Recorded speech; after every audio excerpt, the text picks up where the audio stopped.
नमस्कार दोस्तों, मेरा नाम है सचिन गौतम। आज की कहानी का नाम है बीता हुआ कल। बुद्ध भगवान एक गांव में उपदेश दे रहे थे। उन्होंने कहा कि हर किसी को धरती माता की तरह सहनशील तथा क्षमाशील होना चाहिए।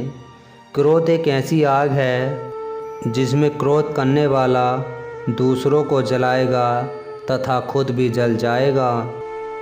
सभा में सभी शांति से बुद्ध की बाणी सुन रहे थे, लेकिन वहाँ स्वभाव से ही अति क्रोधी एक ऐसा व्यक्ति भी बैठा हुआ था जिसे ये सारी बातें बेतुकी लग रही थी।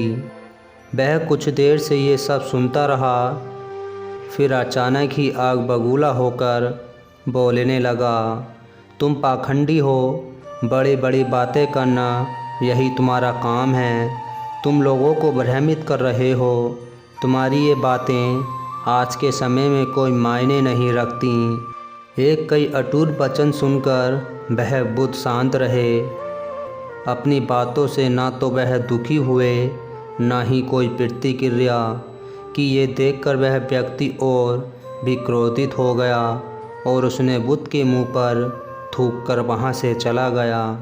अगले दिन जब व्यक्ति का क्रोध शांत हुआ तो उसे अपने बुरे व्यवहार के कारण पछतावे की आग में जलने लगा और वह उन्हें ढूंढते हुए उसी स्थान पर पहुंचा। पर बुद्ध कहाँ मिलते। वह तो अपने शिष्यों के साथ पास वाले एक अन्य गांव में निकल चुके थे। व्यक्ति ने बुद्ध के बारे में लोगों से पूछा और ढूंढते ढूंढते जहां बुद्ध प्रवचन दे रहे थे वहां पहुंच गया। उन्हें देखते ही वह उनके चरणों में गिर पड़ा और बोला, मुझे क्षमा कीजिए प्रभु। बुद्ध ने पूछा, कौन हो भाई, तुम्हें क्या हुआ है, क्या क्षमा मांग रहे हो? उसने कहा, क्या आप भूल गए, मैं वही हूँ जिसने कल आपके साथ बहुत बुरा व्यवहार किया था। मैं शर्मिंदा हूँ।